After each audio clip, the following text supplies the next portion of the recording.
Kalian pernah dengar istilah VUCA nggak? Dunia yang volatile, uncertain, kompleks, dan ambiguous, alias serba cepat, nggak pasti, dan penuh perubahan. Di situasi kayak gini, banyak nih bisnis-bisnis yang goyah. Tapi ada satu sosok perempuan muda yang justru bisa bertahan dan memimpin dengan cara yang beda.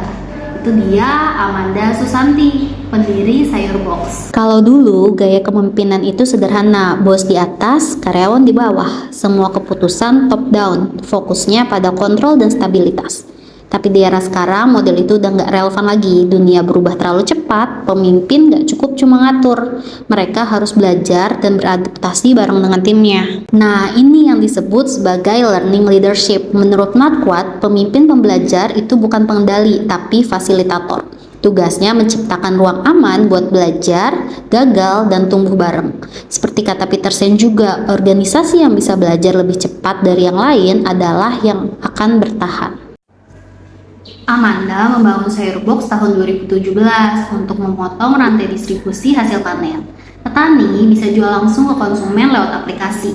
Ide sederhananya lahir dari keresahan, kenapa sih petani nggak bisa dapat harga adil padahal produk mereka dibutuhin banget.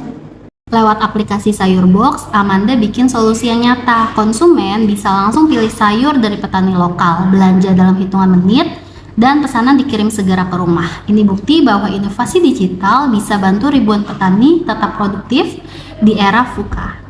Nggak cuma mikirin bisnis, Amanda juga punya perhatian besar pada alam dan keberlanjutan. Dia mulai inisiatif daur ulang kardus pengiriman supaya kemasan Sayur Box bisa digunakan kembali.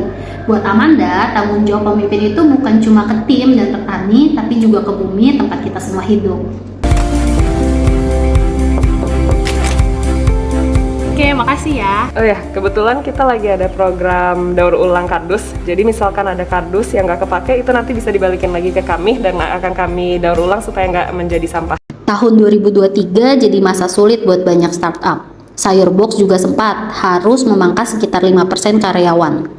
Tapi keputusan itu diambil Amanda dengan komunikasi terbuka dan rasa empati. Ia menjelaskan bahwa langkah itu perlu untuk menjaga keberlangsungan bisnis jangka panjang.